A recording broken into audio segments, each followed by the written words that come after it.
Siempre es importante subrayar la estrecha relación que hay entre el Nuevo y el Antiguo Testamento, sobre todo teniendo en cuenta que los evangelistas son en muchas ocasiones personas muchísimo más en sintonía con la Escritura que nosotros. Por eso nosotros leemos las lecturas del Antiguo Testamento o del Nuevo Testamento no con la capacidad de comprensión muchas veces ni de penetración que tenían las personas contemporáneas de Jesús, sino de una manera mucho más despegada. Y esto lo traigo a colación del Evangelio de San Mateo, cuyo pasaje hoy proclamamos y que nos hace un enorme bien escuchar, puesto que este pasaje del Evangelio está tomado del Evangelio de San Mateo y el Evangelio de San Mateo tiene una reminiscencia muy importante respecto del Pentateuco. Lo que está tratando de hacer el evangelista es indicar que nuestro Señor Jesucristo es el nuevo Moisés. Así como Dios dio en el Antiguo Testamento la ley por medio de Moisés en los 5 libros del Pentateuco, el Evangelio de San Mateo está dividido en estos grandes bloques. Así como Moisés recibió la ley de Dios en el monte Sinaí, ahora Jesús, en un nuevo Sinaí, subiendo al monte, va a superar, a perfeccionar y llevar a plenitud lo que Dios dijo al pueblo de Israel en el nuevo Israel, en el Sermón de la Montaña. Y así entramos de lleno en el capítulo 5 de San Mateo, en sus primeros 12 versículos. En aquel tiempo, cuando Jesús vio a la muchedumbre, subió al monte y se sentó. Mirad, como Moisés sube al monte al encuentro con Dios, así nuestro Señor Jesucristo sube a la montaña para hablar al pueblo en nombre de Dios, con la novedad radical de que Él es Dios mismo que habla a su pueblo en Jesús de Nazaret, el Hijo de Dios. Él es Dios hecho carne, es el mismo Dios que ha bajado a la cima del monte y va a hablar a su pueblo con palabras definitivas, palabras para siempre. Y además dice que se sentó. Siempre digo que en el Evangelio no hay nada superfluo, ninguna palabra está de más, todo significa algo, todo está inspirado por el Espíritu Santo. Sentarse no es señal de que una persona está cansada de subir a la cima de una montaña. Sentarse es una señal de autoridad, es señal de que alguien va a hablar con poder, con una palabra eficaz, alguien que está autorizado a enseñar, no solo a enseñar en nombre de Dios, sino que es el mismo Dios el que enseña a su pueblo y comienza a dar la ley del nuevo pueblo, la ley que va a gobernar la nueva alianza, el nuevo y definitivo pacto entre Dios y su pueblo. Dichosos los pobres, empezó enseguida a enseñarles. Dichosos los pobres de espíritu, porque de ellos es el reino de los cielos. Dichosos los que lloran, porque serán consolados. Dichosos los sufridos, porque heredarán la tierra. Dichosos los que tienen hambre y sed de justicia, porque serán saciados. Dichosos los misericordiosos, porque obtendrán misericordia. Dichosos los limpios de corazón, porque verán a Dios. Dichosos los que trabajan por la paz, porque se les llamará hijos de Dios. Dichosos los perseguidos por causa de la justicia, porque de ellos es el reino de los cielos. Dichosos seréis cuando os injurien y os persigan y digan cosas falsas de vosotros a causa mía. Alegraos y saltad de gozo, porque vuestro premio será grande en los cielos, puesto que de la misma manera persiguieron a los profetas que vivieron antes que vosotros. Mirad, la palabra de Dios nos presenta el comienzo de lo que se llama el Sermón de la Montaña, que se extenderá a lo largo de estos 5 capítulos, como un nuevo Pentateuco, como una nueva y definitiva revelación. Esto es lo que marca el sentido de la palabra de Dios. Y nos presenta un nuevo modo de vivir.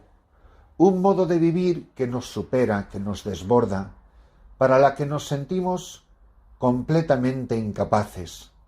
Nadie puede vivir estas palabras sublimes de Jesús con sus propias fuerzas. No está en nuestra naturaleza herida por las consecuencias del pecado original y no está al alcance de aquellos que tantas veces hemos tropezado con el misterio del pecado.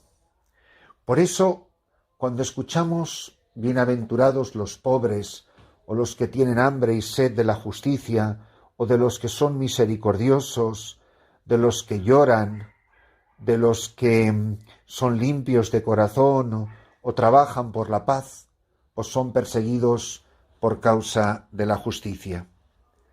Mirad, si nosotros de verdad nos creyéramos estas palabras, si las lleváramos a la oración, si este fuera el contenido de nuestra plegaria, si hoy tuviera el coraje de ponerme delante de una cruz, de arrodillarme delante del Santísimo Sacramento de la Eucaristía y rogar con lágrimas en los ojos: Señor, concédeme la gracia de ser pobre, o de ser humilde, de tener limpio de corazón, de no tener miedo al sufrimiento, de trabajar y de sentir hambre y sed de justicia, de trabajar por la paz, de no tener miedo a ser perseguido por la justicia, porque creo en ti, creo en tu cercanía, creo que tú no juegas con la felicidad de quienes no juegan con tu fidelidad,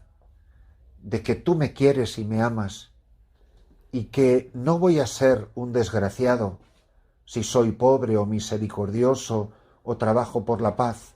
Muy al contrario, que voy a ser feliz. Que precisamente en esto consiste la palabra dichosos, en esto consiste el llamarnos bienaventurados. Benditos nosotros, mis queridos amigos, mis queridos hermanos, si de verdad nos creemos estas palabras del Evangelio, las bienaventuranzas, el sermón de la montaña. Dichosa tú que has creído, le dice Isabel a María, dichosos vosotros, dichoso yo, dichosos todos, si de verdad como María damos credibilidad a la palabra que hoy se nos revela. Que yo me crea de verdad que si lloro como cristiano, seré consolado por Jesús, que siempre que sufra se me dará la herencia de la tierra, que cuando tenga hambre y sed de la justicia voy a quedar saciado, y que si yo soy misericordioso con los hombres mis hermanos, sé que alcanzaré misericordia.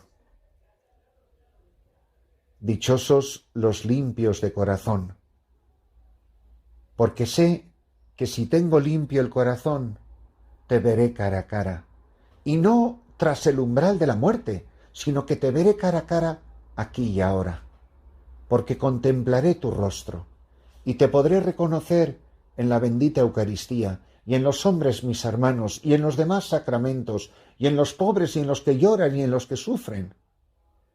Que no tenga miedo a defender a los pobres, a los oprimidos.